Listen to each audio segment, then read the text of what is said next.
नमो नारायणाय नमः। मैं हूँ वामिका और आप सभी का हमारे चैनल आध्यात्मिक सागर में हार्दिक स्वागत है। आज द्वादशी के दिन आप सुने तुलसी माता की पौराणिक कथाएं। शिव पुराण के अनुसार पौराणिक समय में दैत्यों का राजा दंभ हुआ करता था। वह बहुत बड़ा विष्णु भक्त था। कई सालों तक उसके यहाँ संतान नहीं होने के कारण उसने शुक्राचार्य को अपना गुरु बनाकर उनसे श्री कृष्ण मंत्र प्राप्त किया। ये मंत्र प्राप्त करके उसने पुष्कर सरोवर में घोर तपस्या की। भगवान विष्णु उसकी तपस्या से प्रसन्न हुए और उसे संतान प्राप्ति का वरदान दे दिया। भगवान विष्णु के वरदान से राजा दंभ के यहाँ एक पुत्र ने जन्म लिया। इस पुत्र का नाम शंखचूड़ रखा गया। बड़ा होकर शंखचूड़ ने ब्रह्मा जी को प्रसन्न करने के लिए पुष्कर में घोर तपस्या की। तपस्या से प्रसन्न होकर ब्रह्मा जी ने उसे वरदान मांगने को कहा। तब शंखचूड़ ने वरदान मांगा कि वह हमेशा अजर अमर रहे, वह कोई भी देवता उसे नहीं मार पाए। ब्रह्मा जी ने उसे ये वरदान दे दिया और कहा कि वह बद्री वन जाकर धर्मध्वज की पुत्री तुलसी जो तपस्या कर रही है उससे विवाह कर ले। शंखचूड़ ने वैसा ही किया और तुलसी के साथ विवाह के बाद सुखपूर्वक रहने लगा। उसने अपने बल से देवताओं, असुरों, दानवों, राक्षसों, गणधर्मों, नागों, किन्नरों, मनुष्यों तथा त्रिलोकी के सभी प्राणियों पर विजय प्राप्त कर ली। वह भगवान श्री कृष्ण का परम भक्त था। शंखचूड़ के अत्याचारों से सभी देवता परेशान होकर ब्रह्मा जी के पास गए और ब्रह्मा जी उन्हें भगवान विष्णु के पास ले गए। विष्णु ने कहा कि शंखचूड़ की मृत्यु भगवान शिव के त्रिशूल से ही होगी, अतः आप उनके पास जाएं। भगवान से उन्हें चित्ररथ नामक गण को अपना दूत बनाकर शंखचूड़ के पास भेजा। चित्ररथ ने शंखचूड़ को समझाया वह देवताओं को उनका राज्य लौटा दे, परंतु शंखचूड़ ने मना कर दिया और कहा कि वह महेश्वर से युद्ध करना चाहता है। भगवान शिव को जब ये बात पता लगी तो वे युद्ध के लिए अपनी सेना लेकर निकल पड़े और दानवों में घमासान युद्ध हुआ, परंतु ब्रह्मा जी के वरदान के कारण शंखचूड़ को देवता नहीं हरा पाए। भगवान शिव ने शंखचूड़ का वध करने के लिए जैसे ही अपना त्रिशूल उठाया तभी आकाशवाणी हुई कि जब तक शंखचूड़ के हाथ में श्री हरि का कवच है और उसकी पत्नी का सतीत्व अखंडित है तब तक इसका वध असंभव है। आकाशवाणी सुनकर भगवान विष्णु वृद्ध ब्राह्मण का रूप धारण कर शंखचूड़ के पास गए और उससे श्री हरि कवच दान में मांग लिया। शंखचूड़ ने वह कवच बिना किसी संकोच के दान कर दिया। शंखचूड़ का रूप बनाकर तुलसी के पास गए शंखचूड़ रूपी भगवान विष्णु ने तुलसी के महल के द्वार पर जाकर अपने विजयी होने की सूचना दी। ये सुनकर तुलसी बहुत प्रसन्न हुई और पति रूप में आए भगवान का पूजन किया। ऐसा करते ही तुलसी का सतीत्व तो खंडित हो गया और भगवान शिव ने युद्ध में अपने त्रिशूल से शंखचूड़ का वध कर दिया। तब तुलसी को जब पता चला कि वे उनके पति नहीं हैं बल्कि वे तो भगवान विष्णु हैं, तो क्रोध में आकर तुलसी जी ने कहा कि आपने छल पूर्वक मेरा धर्म भ्रष्ट किया है और मेरे पति को मार डाला, अतः मैं आपको श्राप देती हूँ कि आप पाषाण होकर धरती पर रहें। तब भगवान विष्णु ने कहा कि देवी तुम मेरे लिए भारतवर्ष में रहकर बहुत दिनों तक तपस्या कर चुकी हो, तुम्हारा ये शरीर नदी रूप में बदलकर गंडकी नामक नदी के रूप में प्रस्तुत होगा। तुम पुष्पों में श्रेष्ठ तुलसी का वृक्ष बन जाओगी और सदा मेरे साथ रहोगी। तुम्हारे श्राप को सत्य करने के लिए मैं पाषाण शालिग्राम बनकर रहूंगा। गंडकी नदी के तट पर मेरा वास होगा। प्रेम से बोले भगवान विष्णु और तुलसी माता की जय। आइए अब सुनते हैं गरीब ब्राह्मण और तुलसी माता की कहानी। एक नगर में एक गरीब ब्राह्मण अपनी पत्नी के साथ रहता था। वो भिक्षा मांगकर अपना सारा जीवन गुजारता था और भगवान की पूजा में लगा रहता था। वह उतनी ही भिक्षा मांगता था जिससे उसके और उसके परिवार का पेट भर सके। उस नगर का राजा बहुत धनवान और ब्राह्मणों का आदर करने वाला था। राजा किसी भी ब्राह्मण को अपने महल से खाली हाथ नहीं जाने देता था। दूर दूर से ब्राह्मण राजा के पास आते और उसे मुंह मांगा दान देकर आशीर्वाद देते हुए चले जाते। एक दिन ब्राह्मण की पत्नी ने ब्राह्मण से कहा कि दूर दूर के ब्राह्मण राजा से मनचाहा दान लेकर चले जाते हैं और तुम यहाँ के यहाँ एक दिन भी राजा के पास नहीं गए। जन्म भर कंगाली कहाँ तक झेलूं? आज तुम जाओ और राजा से कुछ मांग कर लाओ। ब्राह्मण ने अपनी पत्नी को समझाते हुए कहा कि तू तो बावरी है, हमें धन की क्या जरूरत, हमें इतना तो मिल ही जाता है जिससे हम अपना पेट भर सकें, और राजा का धन अच्छा नहीं होता, वो हमें नहीं लेना चाहिए। ब्राह्मण की पत्नी जिद पर अड़ गई और बोली, मैं तुम्हारी एक भी बात सुनने वाली नहीं हूँ। कब तक हम कंगाली में जीते रहेंगे? तुम तो रोज माला लेकर बैठ जाते हो। अपने बच्चों को क्या खिलाएं और क्या पहनाएं? जब बच्चे दूसरे बच्चों को पहनते ओढ़ते और खाते पीते देखते हैं तो उनका मन भी ललचाता है। आज तुम राजा के पास जाओ, राजा बहुत भला व्यक्ति है, वो हमें जरूर मुंह मांगा दाम देगा। मजबूर होकर ब्राह्मण राजा के महल की ओर चल दिया, पर राजा उस समय महल में नहीं था। ब्राह्मण को वापस लौटना पड़ा। दूसरे दिन ब्राह्मण की पत्नी ने ब्राह्मण को फिर से महल भेजा, परंतु राजा फिर से महल में नहीं मिला। तीसरे दिन राजा महल में मिल गया और उसने ब्राह्मण का स्वागत किया और उसे आसन पर बैठाया और 2 दिन ना मिल पाने के लिए क्षमा भी मांगी।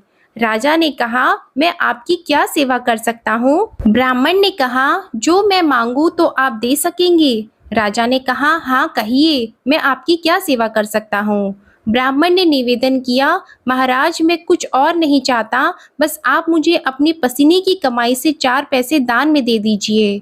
ब्राह्मण की बात सुनकर राजा चौंक गया और सोचने लगा, खजाने में बहुत सारा धन पड़ा है पर मेरी मेहनत की एक कौड़ी भी नहीं है। राजा ने ब्राह्मण से कहा, आप मुझे 1 दिन का समय दें, मैं कल आपको आपका मुंह मांगा दान दूंगा। ब्राह्मण को जब खाली हाथ देखा तो पत्नी बोली, क्या हुआ? राजा ने कुछ नहीं दिया। ब्राह्मण बोला, राजा ने कल देने के लिए कहा है। ब्राह्मण की पत्नी सोचने लगी, शायद इन्होंने बहुत सारा धन मांगा होगा और राजा को इसकी व्यवस्था करने में समय लग रहा होगा, इसलिए कल बुलाया है। दूसरी ओर राजा ने अपने राजसी कपड़े बदलकर फटे पुराने कपड़े पहने और मजदूर जैसा भेष बना लिया। जब राजा की पत्नी ने देखा और कारण पूछा तो राजा ने सब कुछ बताया। रानी बोली, मैं भी आपके साथ चलूंगी। राजा के हाँ कहने पर रानी भी पुरानी साड़ी पहनकर आ गई। इस प्रकार राजा और रानी मजदूरी की तलाश में शहर निकले। लुहारों के मोहल्ले में जाकर राजा ने आवाज लगाई, किसी को मजदूर चाहिए? तो आखिर एक लोहार ने उन्हें बुला लिया, जो पहिए पर हाल चढ़ाने की तैयारी कर रहा था। उसने राजा से कहा, देखो तुम्हें पहले खलात धोखनी पड़ेगी और जब आग आ जाए तो उसके बाद घन पीटना होगा। फिर रानी की ओर देखकर कहा कि तुम्हें कुएं में से पानी लेकर हौदी भरनी होगी और कोयले वाले घर से कोयला लेकर भट्टी में डालना होगा। तुम दोनों को दिन भर में 2-2 आने मिलेंगे। अगर काम पसंद हो तो बोलो, नहीं तो अपना रास्ता नापो। राजा रानी लुहार के बताए काम को करने लगे। राजा खलात धोखने लगा पर उसे काम ठीक से नहीं हो पा रहा था। लोहार नाराज होकर राजा को ठीक से काम करने के लिए कहता तो राजा जैसे तैसे अपना काम करने लगा। रानी भी कुएं से पानी भरकर लाने लगी। रानी के हाथ में फफोले हो गए। किसी तरह बड़ी कठिनाइयों से उसने पानी का हौद भरा।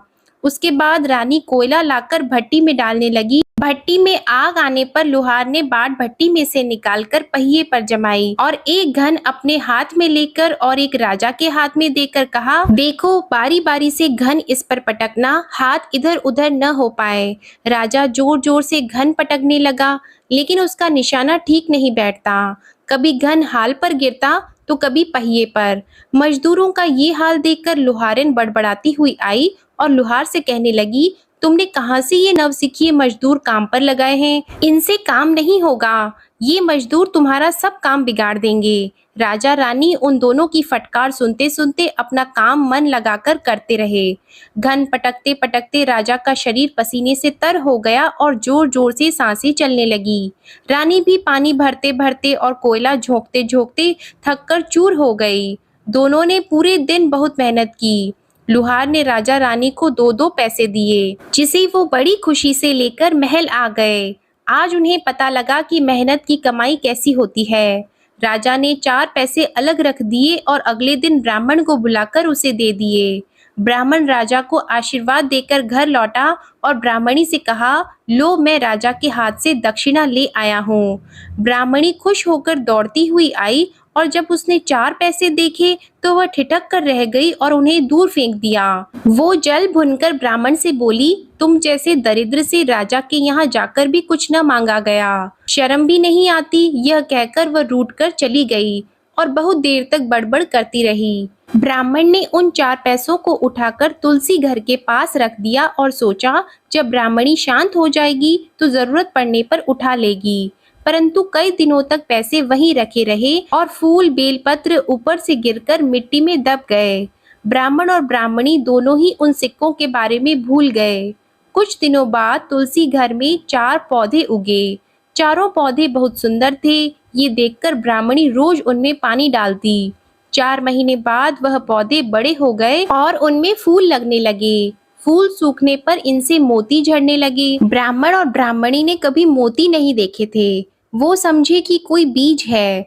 हर रोज कई फूल झड़ते और बहुत मोती पूरे तुलसी घर में बिखर जाते। ब्राह्मणी उन मोतियों को समेटकर घर के एक कोने में डाल देती। इस तरह वहां मोतियों का ढेर लग गया। एक दिन एक सब्जी वाली आई। ब्राह्मणी को सब्जी लेनी थी, पर उसके पास पैसे नहीं थे।